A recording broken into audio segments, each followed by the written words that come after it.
दक्षिणे लक्ष्मणो यस्य वामे च जनकात्मजा पुरतो मारुतिर्यस्य तं वंदे रघुनंदनम। नमस्कार दोस्तों, एक बार पुनः स्वागत है आपका हमारे इस यूट्यूब चैनल वेद साधना पे। और आज की इस वीडियो से हम लोग पढ़ने वाले हैं पंचमी तत्पुरुष समास। तो जैसा कि आपको दिख रहा होगा आपके स्क्रीन पे, सूत्र है पंचमी भयेन और उदाहरण क्या दे रहे हैं, चोराद भयम चोर भयम, चोराद भयम चोर भयम।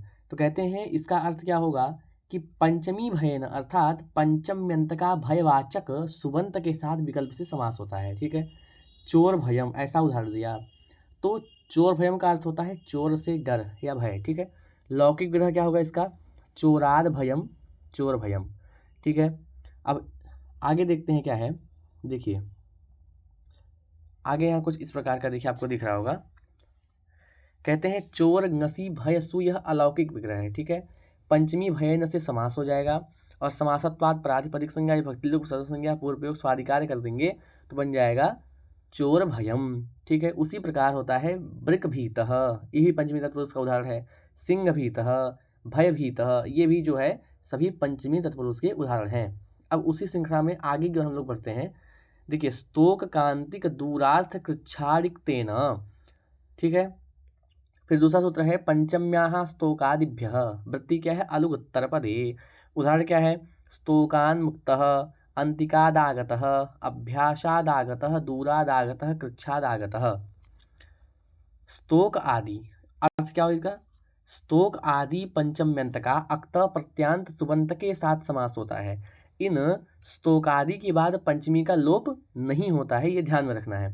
अब देखिए क्या है, स्तोकान मुक्तः, स्तोक मतलब क्या होता है, देखिए जैसे कि अव्ययम विभक्ति सूत्र था वो कई अर्थों में जो है 16 अर्थों में लगभग जो है कि क्या करता था, समास करता था। उसी प्रकार यहाँ पे जो सूत्र है यह स्तोक अर्थात अल्प अर्थात कम, अंतिक दूर, कृच्छ, स्तो, ठीक है, इन अर्थों में क्या करता है, यह समास करता है। तो स्तोक का उदाहरण क्या है, स्तोकात मुक्तः, स्तोकान मुक्तः। ठीक है, अंतिक का क्या है, अंतिकात गतः, अंतिकाद आगतः। दूर का क्या है, दूरात आगतः, दूराद आगतः। कृच्छ का क्या है, कृच्छात आगतः, कृच्छाद आगतः। ठीक है, अब देखिए ये हो गया पंचमी तत्पुरुष समास। उसी श्रृंखला हम लोग बढ़ते हैं षष्ठी तत्पुरुष समास की ओर। देखिए षष्ठी तत्पुरुष समास विधायक सूत्र है, क्या है, षष्ठी। सूत्र का क्या नाम है, षष्ठी। वृत्ति क्या है, सुबंतेन प्रागवत। उदाहरण क्या है, राजपुरुषः। यह बहुत ही प्रसिद्ध उदाहरण है, ये भी आ सकता है क्योंकि यह बहुत ही प्रसिद्ध उदाहरण है। तो क्या कह रहे हैं कि षष्ठी सुबंतेन प्रागवत अर्थात षष्ठ्यंत का समर्थ सुबंत के साथ विकल्प से समास होता है। उदाहरण क्या दिया, राजपुरुषः। क्या उदाहरण है, राजपुरुष अर्थात राजा का आदमी या राजा का सेवक कह सकते हैं। ठीक है, राजा का जो है सेवक उसको क्या कहेंगे, राजपुरुषः। लौकिक विग्रह क्या होगा इसका, राज्ञः पुरुषः। और अलौकिक विग्रह क्या होगा, राजन ngस पुरुषसु। अलौकिक विग्रह हो गया षष्ठी सूत्र से समास हुआ। यहाँ पर षष्ठ्यंत पद है राजन इस, राजन। ठीक है, तो राजन जो है इस है। और समर्थ सुबंत है पुरुषसु, समास के बाद राजन गस पुरुष की प्रातिपदिक संज्ञा हुई, विभक्ति लुक हो जाएगा। और सुप्रत्ययों का लुक होने के बाद क्या होता है, राजन पुरुष बना। राजन में और ngस में क्या थी, ngस में षष्ठी थी जिसका लोप हो गया था, तो प्रत्यय लक्षण विभक्तित्व ला करके पद संज्ञा करके राजन को पद मान लिया जाएगा। ठीक है, पद के अंत में विद्यमान नकार का लोप किससे हो जाएगा, नलोपः प्रातिपदिकान्तस्य सूत्र से। तो हो जाएगा राज और पुरुष, प्रथमा निर्दिष्ट राज की क्या हो जाएगी, उपसर्जन संज्ञा, और पूर्व प्रयोग कर देंगे उपसर्जनम पूर्व सूत्र के द्वारा। तो क्या हो जाएगा, राज पुरुष, सुविभक्ति आएगी और ऋतु विसर्ग हो जाएगा तो बन जाएगा राज पुरुषः। ठीक है, और अन्य उदाहरण इसके देख लीजिए और क्या है, आत्मज्ञानम, मनोविकारः, सत्संगति आदि। ठीक है, अब दूसरा सूत्र क्या है, पूर्व पराधरोत्तर मेकदेशिनैकाधिकरणे। ठीक है, इस प्रकार जो है यह सूत्र है। तो ये क्या कहता है, अवयविना अवयविना सह पूर्वादयः समस्यन्ते, एकत्व संख्या विशिष्टश्चेद अवयवी। ठीक है, षष्ठी समासापवादः। उदाहरण क्या दिए, पूर्वम कायस्य, पूर्वकायः और अपरकायः। ठीक है, तो क्या कह रहे हैं यहाँ पे, पूर्व मतलब आगे का, अपर मतलब पीछे का, और अधर मतलब नीचे का, और उत्तर मतलब ऊपर का। इन अवयववाचक शब्दों का अवयवी वाचक शब्दों के साथ समास होता है। अवयव मतलब क्या होता है, समुदाय। ठीक है, तो उदाहरण क्या दिया, पूर्वकायः पूर्वम कायस्य, लौकिक विग्रह होगा ऐसा।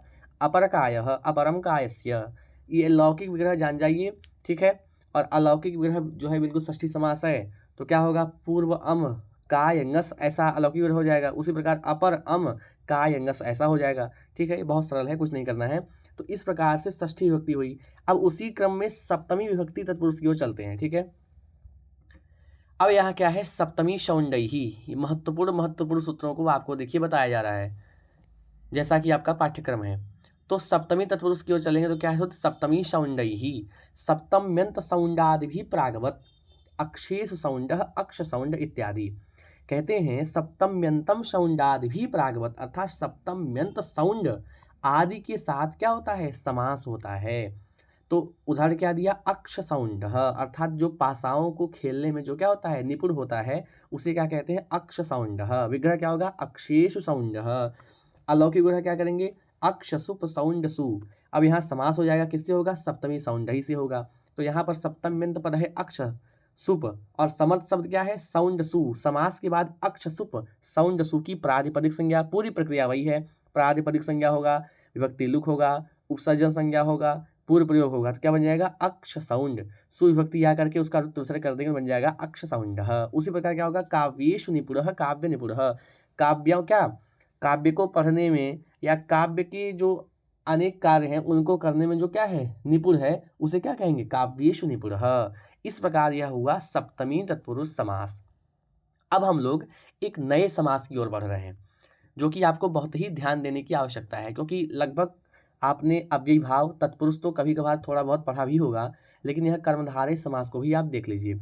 देखिए, जैसा कि मैंने आपको बताया था पहले ही वीडियो में, जब समास के ऊपर चर्चा हो रही थी, जब समास का परिचय चल रहा था, उसको आपने अगर न देखा हो वीडियो, उसको देख लीजिए। तो कर्मधारय समास जो होता है वो तत्पुरुष समास का ही एक भेद है, ठीक है। किंतु कुछ लोग इसको पृथक समास मानते हैं, अर्थात अलग समास मानते हैं। तो कर्मधारय समास में क्या होता है, प्रथम पद विशेषण होता है और द्वितीय पद विशेष्य होता है। अब विशेषण और विशेष्य क्या है, तो देखिए, जिससे विशेषता बताई जा रही है, क्या, जिसको दे करके विशेषता, जैसे मैंने कहा कमल, तो कमल एक सामान्य बात है, लेकिन मैंने कहा नील कमल, तो यहाँ जो नील शब्द है, वो नील शब्द जो है वो कमल का विशेषण बन गया, ठीक है। और विशेष्य क्या होता है, जिसके लिए विशेषता बतलाई जाए, जैसे कमल क्या हो जाएगा, तब कमल हो जाएगा विशेष्य, और नीला क्या, मैंने कहा नील कमल, तो नील यह विशेषण हो जाएगा और कमल यह विशेष्य हो जाएगा, ठीक है। तो कर्मधारय समास में क्या होता है, प्रथम पद विशेषण और द्वितीय पद क्या होता है, विशेष्य होता है। तो कर्मधारय समास में प्रथम पद क्या होता है, उपमान होता है, और द्वितीय पद क्या होता है, उपमेय होता है। तत्पुरुष समानाधिकरणः कर्मधारयः, कर्मधारय समास में पूर्व पद उत्तर पद एक ही विभक्ति के होते हैं, अलग अलग नहीं होते। सूत्र आता है विशेषणम विशेष्येण बहुलम, आपने सुना होगा ऐसा सूत्र, ठीक है। कहता है भेदकम भेद्येन समानाधिकरणेन बहुलम प्रागवत। उदाहरण क्या है, नीलम उत्पलम नीलोत्पलम, बहुल ग्रहणात् क्वचिन नित्यम कृष्ण सर्पः। विशेषण का विशेष्य के साथ बहुलता से समास होता है और वह कर्मधारय समास कहलाता है, ठीक है। नोट क्या है यहाँ पे, विशेष जानकारी के लिए क्या बता दें आपको यहाँ, कि विशेषण को भेदक क्या कहते हैं, सुनिए, विशेषण को भेदक और विशेष्य को क्या कहते हैं, भेद्य कहते हैं। और विशेषणम प्रथमांत है, अतः विशेषण का पहले प्रयोग होगा। जैसा कि मैंने आपको बताया नील कमल, तो नीलोत्पलम, ठीक है, नील कमल। तो लौकिक विग्रह क्या होगा इसका, देखिए अभी आपको मैंने पिछला जो है पेपर है अभी दिखाया नहीं है, उसको मैं आपको दिखाऊंगा अंतिम वीडियो में।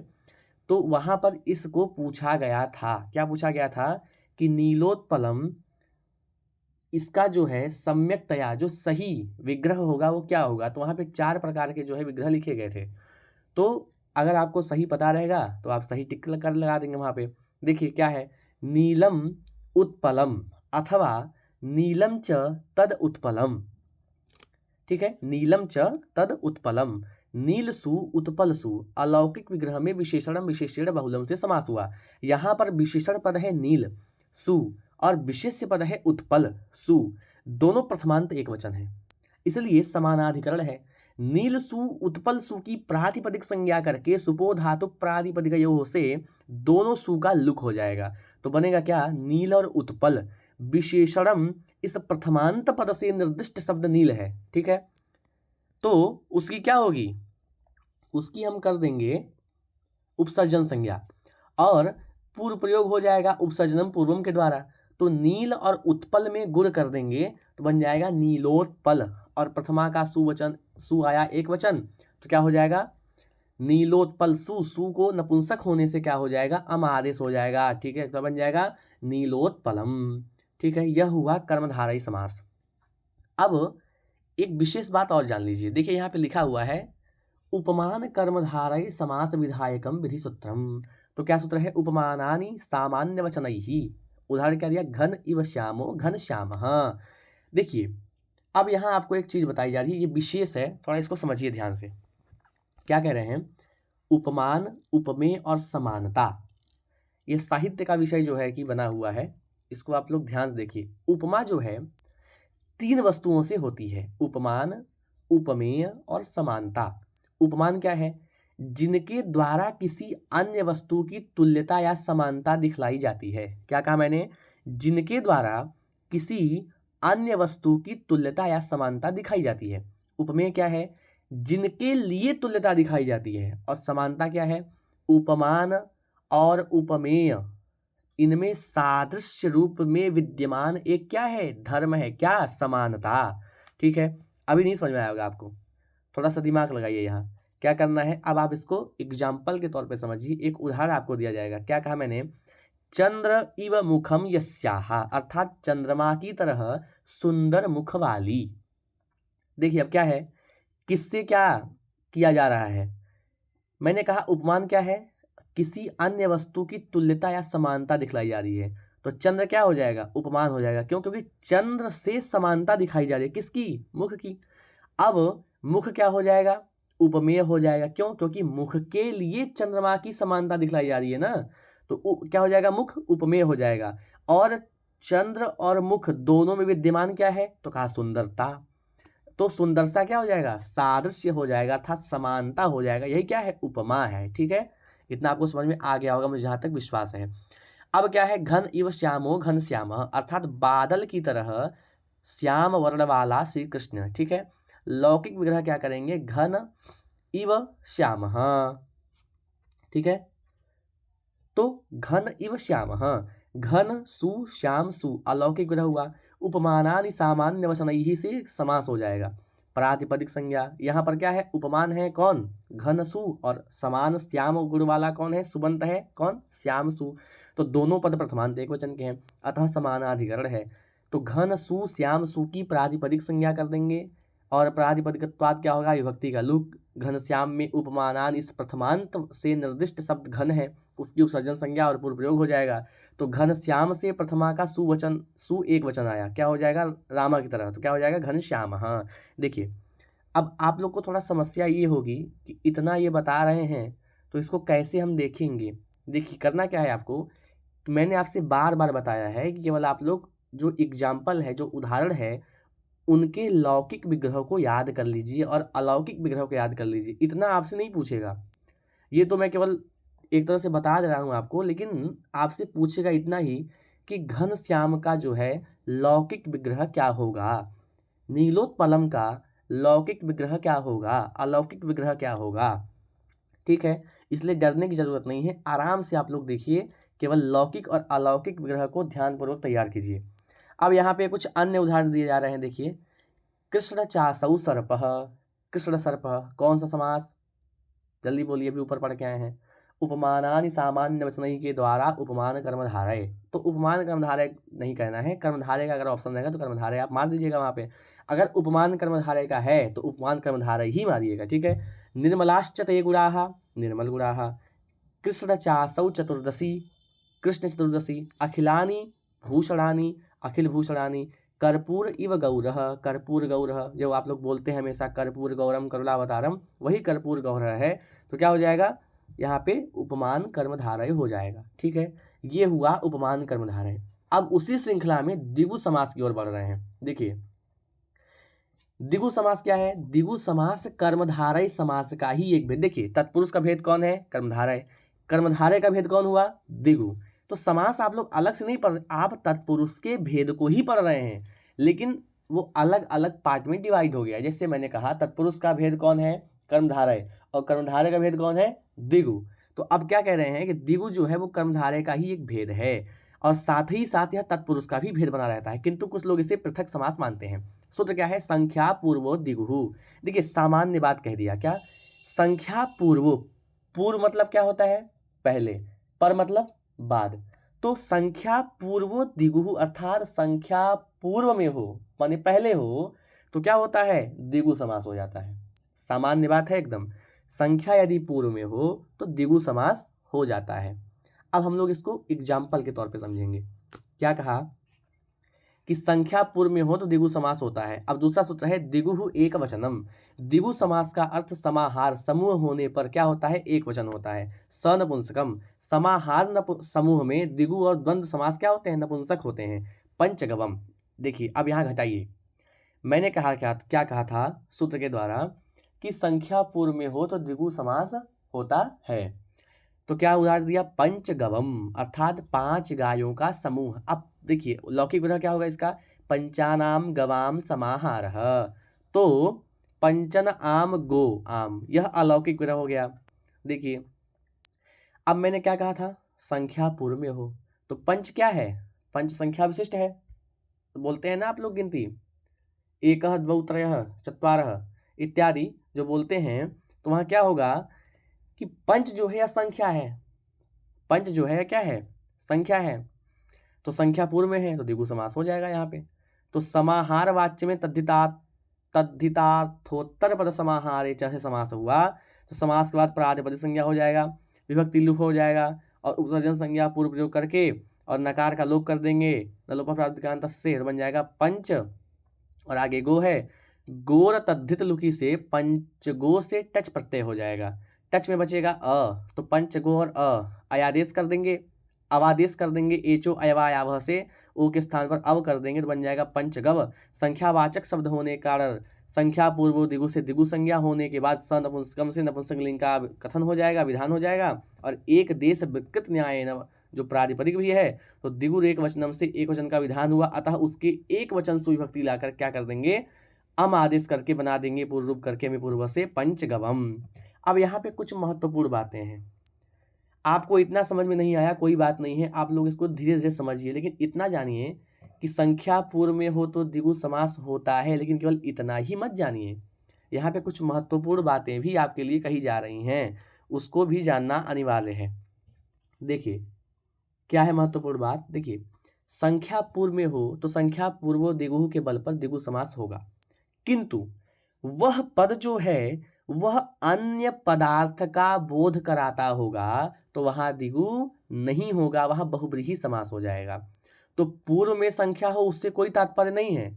जैसे देखिए समझिए मैं क्या कहना चाह रहा हूं, जैसे कोई शब्द है उसके पहले संख्या है, अगर वह संख्या और वो जो समुदाय है वो किसी अन्य पदार्थ का बोध कराएगा, तो वहां पर द्विगु समास नहीं होगा, वहां संख्या रहे, लेकिन अगर वह संख्यावाचक जो समुदाय बन रहा है वह किसी अन्य पदार्थ का अगर बोध कराएगा तो वहां बहुब्रीहि समास हो जाएगा।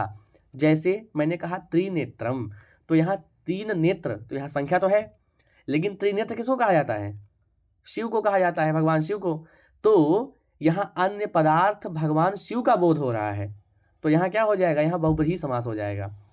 और पंचगवधनः, ठीक है, तो यहाँ भी क्या हो जाएगा आपका, यहाँ तो द्विगु हो जाएगा, लेकिन चतुर्मुखम ब्रह्मा, तो चतुर्मुखम कहने से किसका बोध हो रहा है, अन्य पदार्थ ब्रह्मा का बोध हो रहा है, तो यहाँ भी बहुब्रीहि हो जाएगा।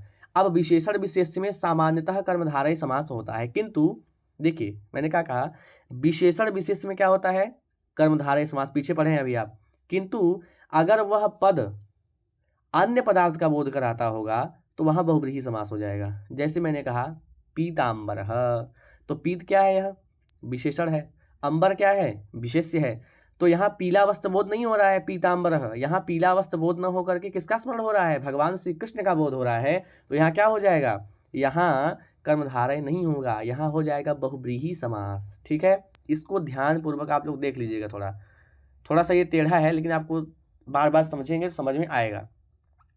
अब देखिए आ रहा है उपपद तत्पुरुष समास। ठीक है, उपपद तत्पुरुष समास, उपपद संज्ञा विधायक सूत्र क्या है, उपपदमतिं क्या कहता है, उपपदम सुबंतम समर्थेन नित्यम समस्यते। उदाहरण क्या है, कुंभम करोतीति कुंभकारः। उपपद संज्ञक क्या कहा, उपपदम सुबंतम अर्थात उपपद संज्ञक सुबंत का समर्थेन नित्यम समस्यते, समर्थ सुबंत के साथ नित्य से समास होता है। अब क्या है, कुंभकारः, तो घड़े को बनाने वाला कौन है, कुंभकारः। तो विग्रह क्या होगा इसका, कुंभम करोति, कुंभ अम क्री अलौकिक विग्रह हो जाएगा। कुंभ की उपपद मतिंग से उपपद संज्ञा, कर्मण्यन के द्वारा कृत प्रकरण के सूत्र से क्या हो जाएगा, अण प्रत्यय, अनुमद लोप कर देंगे, वृद्धि कर देंगे तो कार बन गया है। उसके बाद समास का लौकिक विग्रह कर देंगे क्या, कुंभस्य कारः, और अलौकिक विग्रह क्या होगा, कुंभ ngस कार में उपपद मतिंग से समास हो जाएगा, प्रातिपदिक संज्ञा हो जाएगा, विभक्ति लुक हो जाएगा तो बनेगा कुंभकार, सुविभक्ति आएगा रुत उसर कर देंगे बन जाएगा कुंभकारः। तो इसमें कौन सा समास है, उपपद तत्पुरुष समास है, किसमें, कुंभकारः। इसमें ऐसा पूछ सकता है। उसी प्रकार क्या होगा, सूत्रम करोति तिथि सूत्रकारः, ठीक है, उसी प्रकार क्या हो जाएगा, सूत्रम करोति तिथि सूत्रकारः भी बन जाएगा, ठीक है। अब आता है बहुब्रीहि समास। तो अन्य पदार्थ प्रधानो बहुब्रीहि, अन्य पद की प्रधानता हो तो क्या होता है, वहां बहुब्रीहि समास होता है। बहुब्रीहि समास करने वाला मुख्य सूत्र है क्या, अनेक मन्य पदार्थ है। इसके दो भेद हैं, समानाधिकरण बहुब्रीहि और व्यधिकरण बहुब्रीहि, ठीक है, समानाधिकरण बहुब्रीहि और व्यधिकरण बहुब्रीहि। अब आगे देखते हैं क्या है, देखिए व्यधिकरण बहुब्रीहि जो है वह जिसके दोनों या सभी शब्दों का एक ही अधिकरण विभक्ति हो अर्थात वे प्रथमांत हो, जैसे पीताम्बरः। और व्यधिकरण बहुब्रीहि वह है जिसके दोनों शब्द प्रथमांत न केवल, दोनों शब्द प्रथमांत न केवल एक ही शब्द प्रथमांत हो, दूसरा षष्ठी या सप्तमी हो, जैसे चंद्रशेखरः, चंद्रशेखरे यस्य सः अर्थात शिवः। उसी प्रकार चक्रपाणिः, चक्रम पाणि यस्य सः, उसी प्रकार चंद्रकांति, चंद्रस्य कांति इव कांति ही यस्य सः, ये क्या है, व्यधिकरण बहुब्रीहि है, ठीक है। और समानाधिकरण बहुब्रीहि का क्या उदाहरण है, पीताम्बरः। व्यधिकरण का क्या है, चंद्रक्रांति हो गया, चक्रपाणि हो गया, चंद्रशेखर हो गया। देखिए समानाधिकरण बहुब्रीहि के कितने होते हैं भेद, 6 भेद होते हैं। कौन, द्वितीया समानाधिकरण बहुब्रीहि, तृतीया, चतुर्थी, पंचमी, षष्ठी, सप्तमी। द्वितीया का क्या है, प्राप्तम उदकम यम ग्रामम प्राप्तोदको ग्रामः। तृतीया का ऊढ़ः रथः येन हयेन ऊढ़रथो हयः। चतुर्थी का उपहृतः पशुः यस्मै रुद्राय उपहृत पशुः रुद्रः। पंचमी का क्या है, उद्धृतः ओधना यस्याः स्थाली उद्धृतौधना स्थाली। षष्ठी समानाधिकरण क्या है, पीतम अंबरम यस्य सह विष्णो पीताम्बरो हरिः। और सप्तमी का क्या है, वीराः पुरुषाः सन्ति यस्मिन् ग्रामे वीर पुरुषको ग्रामः, ठीक है। अब यहाँ पे उसी श्रृंखला में हम लोग आगे बढ़ेंगे। देखिए अगर आपको इतना नहीं समझ में आया तो कोई दिक्कत नहीं है, मैं आपसे बार बार बोल रहा हूँ इस बात को कि लौकिक विग्रह को याद करिए, यही आपका काम करेगा, यही आपका ब्रह्मास्त्र है। तो क्या है, अब देखिए यहाँ पे कुछ समासिक पद हैं और उसके लौकिक विग्रह हैं। कंठे कालः, कंठे कालो यस्य, प्रपर्णः, प्रपतितः पर्णः, अपुत्रः, अविद्यमान पुत्रः, चित्रगुः, चित्रागावः यस्य, रूपवत् भार्या, रूपवती भार्या अस्ति यस्य, दीर्घजंग, दीर्घे जंघे स्तः, कल्याणी पंचमारात्रः, कल्याणी पंचमी यासाम रात्रीणाम, स्त्री प्रमाणः, स्त्री प्रमाणी यस्य सः, दीर्घसक्तः, दीर्घे सक्थीन यस्तः यस्य, जलजाक्षी, जलजे इव अक्षरी, द्विमूर्धः, द्वौ मूर्धानौ यस्य सः, ठीक है, द्वौ मूर्धानौ यस्य सः। और त्रिमूर्धः, त्रयो मूर्धानो यस्य सः, अंतर्लोमः, अंतर्लोमानि यस्य सः, बहिर्लोमः, बहिर्लोमानि यस्य सः, व्याघ्रपात, व्याघ्रपादौ इव पादौ यस्य सः, द्विपाद, द्वौ पादौ यस्य सः। इस प्रकार जो है आपको थोड़ा सा मेहनत करके लौकिक विग्रह को तो याद ही कर लीजिए, ठीक है।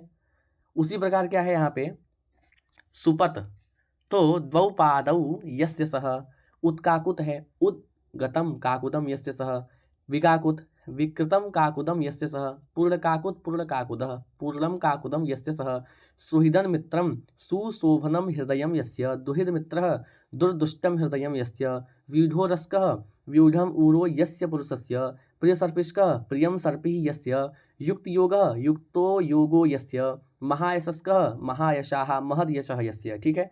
इस प्रकार जो है यह बहुब्रीहि इत्यादि के जो है उदाहरण हो गए। अब हम लोग आगे चलते हैं।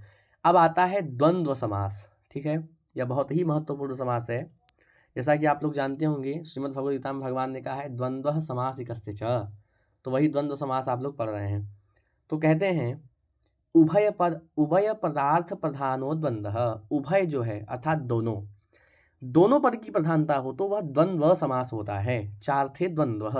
अब ऐसे दो या अधिक पद रखे जाते हैं जिसमें, जब ऐसे दो या अधिक पद रखे जाते हैं जो च शब्द से जुड़ा रहता है, च शब्द से, तब उस समास को द्वंद्व समास कहते हैं। जैसे रामश्च लक्ष्मणश्च राम लक्ष्मणौ, तो रामश्च च जुड़ा है, फिर लक्ष्मणश्च तो एक से अधिक बार आया च, तो क्या हो जाएगा द्वंद्व समास। च का मतलब क्या होता है, च मतलब होता है और। च के चार अर्थ हैं, कौन कौन से, समुच्चय अनवाचय इतरेतर योग समाहारश्चार्थः, अर्थात समुच्चय, दूसरा अनवाचय, तीसरा इतरेतर और चौथा समाहार। द्वंद्व समास तीन प्रकार का होता है। देखिए ध्यान दीजिएगा, मैंने कहा द्वंद्व समास, ठीक है। अब द्वंद्व समास में भी क्या होता है, तीन प्रकार का होता है द्वंद्व समास। जैसे एक एग्जाम्पल के तौर पे आप समझिए, जैसे आप लोग इंग्लिश में पढ़ते हैं क्या, प्रेजेंट टेंस, पास्ट टेंस और फ्यूचर टेंस, ठीक है। तो प्रेजेंट टेंस में क्या होता है, प्रेजेंट इंडिफिनिट होता है, और प्रेजेंट कॉन्टिन्यूअस होता है, प्रेजेंट परफेक्ट होता है, और प्रेजेंट परफेक्ट कॉन्टिन्यूअस होता है। तो वैसे ही यहाँ भी समझिए क्या है, द्वंद्व समास है। द्वंद्व समास में भी तीन द्वंद्व हैं, कौन कौन से, इतरेतर योग द्वंद्व पहला, समाहारक द्वंद्व दूसरा, और एक शेष द्वंद्व तीसरा। अब देखिए बहुत ही ध्यान से समझिएगा, एकदम सरल तरीके से आपको बता रहा हूं कि आपको एक बार में द्वंद्व समास समझ में आ जाएगा। द्वंद्व समास में तीन है, कौन, इतरेतर, समाहार और एक शेष। इतरेतर द्वंद्व पहले समझिए क्या होता है। इसमें दोनों पद अपना प्रधान व्यक्तित्व रखते हैं, तब उसे इतरेतर योग द्वंद्व कहते हैं। जैसे मुख्य पहचान इसका क्या है, इतरेतर द्वंद्व समास प्रयोग जो होता है नित्य द्विवचन में या तो बहुवचन में होता है। देखिए राम शब्द का रूप क्या बनता है, रामः रामौ रामाः, तो कहने का मतलब ये है कि द्वंद्व समास, कौन सा द्वंद्व, इतरेतर योग द्वंद्व जो होता है वो नित्य द्विवचन में या तो बहुवचन में, अधिकतर ये द्विवचन में ही होता है जहां तक मुझे लगता है। देखिए कैसे, रामश्च लक्ष्मणश्च राम लक्ष्मणौ, ठीक है। तो कहाँ बनता है, रामः रामौ जैसे लक्ष्मणौ बनता है, लक्ष्मण लक्ष्मणौ, तो लक्ष्मणौ बना, तो यहाँ क्या है, द्वितीया है। तो अधिकतर क्या रहता है, इतरेतर जो द्वंद्व होता है वो हमेशा द्वितीया में ही रहता है, द्विवचन में क्या हो जाएगा, यहाँ इतरेतर योग द्वंद्व हो जाएगा। समाहार द्वंद्व में आइए, जब दो या दो से अधिक पदार्थ पृथक पृथक अर्थात अलग अलग क्रिया में अन्वय न होकर के समूह में, ठीक है, समूह में अर्थ में अन्वय होते हैं तो समाहार द्वंद्व कहलाते हैं। नहीं समझ में आया आपको, समझिए पहचान क्या है इसका, केवल पहचान को पकड़े रहिए। तो समाहार सदैव क्या होता है, नपुंसक लिंग में होता है।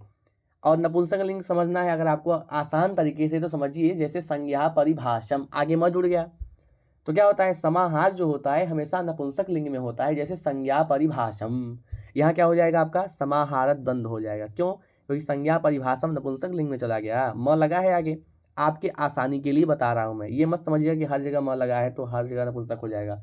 तो एक आपको आसानी के लिए बता रहा हूँ कि यहाँ म लगा है, इसका मतलब क्या है, नपुंसक लिंग है, तो संज्ञा परिभाषा में क्या हो जाएगा, समाहार द्वंद्व हो जाएगा। अब आता है एक शेष द्वंद्व।